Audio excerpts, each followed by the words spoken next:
मेरे सामाजिक परिवार के सभी सदस्यों को राम राम।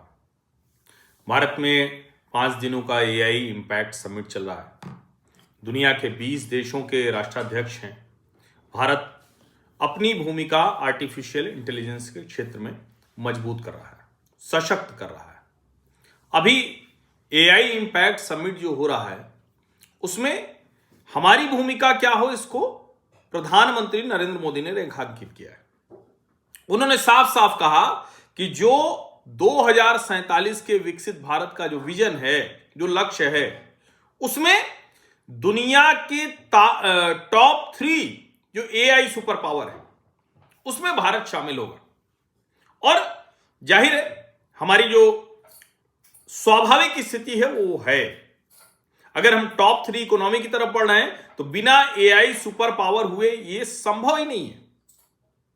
प्रधानमंत्री नरेंद्र मोदी ने कहा कि ये इस लेवल का भारत में अगर आर्टिफिशियल इंटेलिजेंस पर ये कार्यक्रम आयोजित हो रहा है तो ये ग्लोबल साउथ की ताकत है।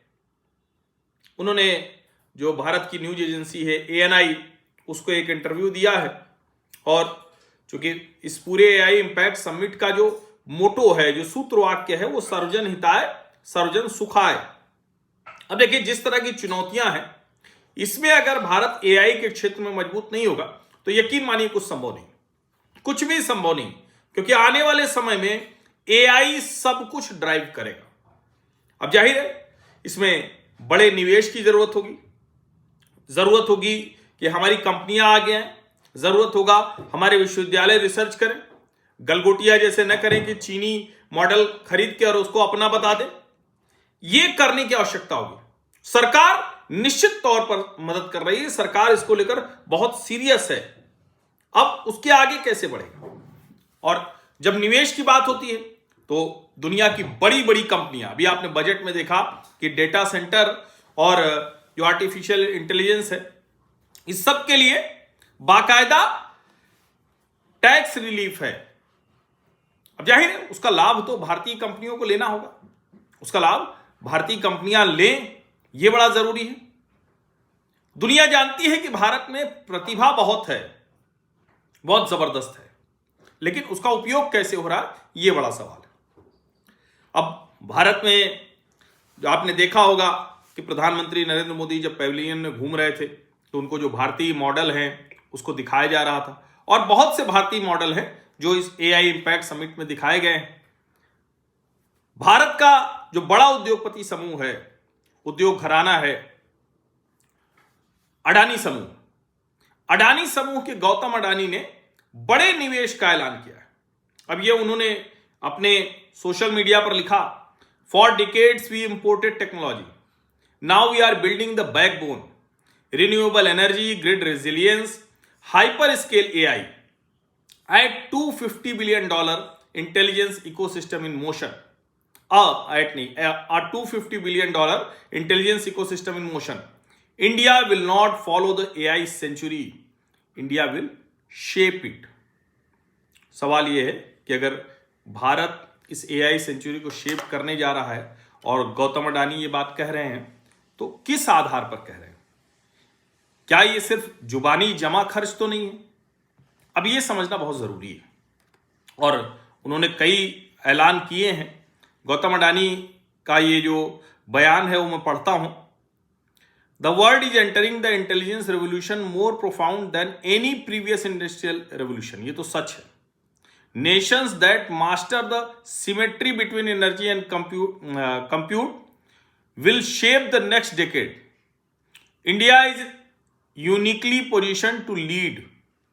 At Adani, we are building on our foundation in data centers and green energy to expand into the complete 5-layer AI stack focused on India's technological sovereignty. India will not be a mere consumer in the AI age. We will be creators, the builders, and the exporters of intelligence, and we are proud to be able to participate in that future.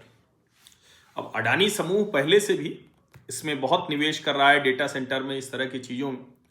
और इस समय जो अभी जिसको कहते हैं ना कि गौतम अडानी की तरफ से जो आया है उसको कैसे आगे बढ़ाएंगे, उसका पूरा एक खाका खींचा है, एक प्लान दिया है कि $100 बिलियन सोवरिन एआई इंफ्रास्ट्रक्चर के लिए अडानी समूह वो प्लेज कर रहा है। और वो कह रहे हैं कि इससे $150 बिलियन का इंटेलिजेंस इकोसिस्टम क्रिएट होगा। तो कुल मिलाकर $250 बिलियन ओवरऑल जो है वो इकोसिस्टम, जिसकी बात गौतम अडानी कह रहे थे। अब जाहिर है ये एआई दुनिया को शेप करने जा रहा है, ये एआई सेंचुरी, इसमें भारत महत्वपूर्ण होगा। अब $100 बिलियन का मतलब हुआ 9 लाख करोड़ रुपया, यानी अडानी समूह 9 लाख करोड़ रुपए आर्टिफिशियल इंटेलिजेंस के लिए निवेश करेगा। मूल क्या है? क्योंकि ग्रीन एनर्जी पर अडानी का बहुत फोकस है, इसीलिए ये जो $100 बिलियन है, 9 लाख करोड़ रुपए है, ये एआई रेडी डेटा सेंटर्स उसको बनाने के लिए।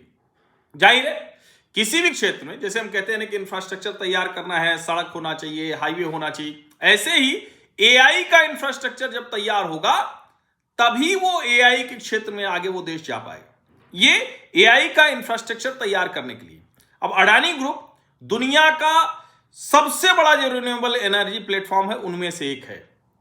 अब जाहिर है एनर्जी के क्षेत्र में एआई का इस्तेमाल ये बहुत महत्वपूर्ण होगा। कई जो मेगा प्रोजेक्ट्स हैं वो अडानी पहले से ही उसको आगे बढ़ा रहा है।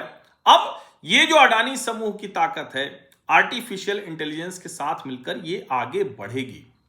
अब ठीक है, जैसे कहते हैं ना कि फॉर्मूले अलग अलग निकलते हैं, आजकल वही समय है। तो गौतम अडानी भी कहते हैं कि एनर्जी, डेटा, कंप्यूट और टैलेंट ये मिलकर हमें आगे बढ़ाएगा, जिसको वो बार बार कहते हैं कि इंटेलिजेंस रिवॉल्यूशन का सेंटर बनेगा। अब आत्मनिर्भर भारत बनना है, अगर इनोवेशन के क्षेत्र में हमें आगे बढ़ना है तो इसके बिना तो संभव नहीं हो सकता है, क्योंकि जाहिर है आर्टिफिशियल इंटेलिजेंस उस क्षेत्र में जब तक हम बहुत मजबूती से नहीं खड़े होंगे तब तक हम ये संभव कर ही नहीं सकते। 2035 तक पूरी तरह ग्रीन एनर्जी से चलने वाले hyper scale AI ready data centre बनाने की योजना है, ये जो निवेश के जरिए।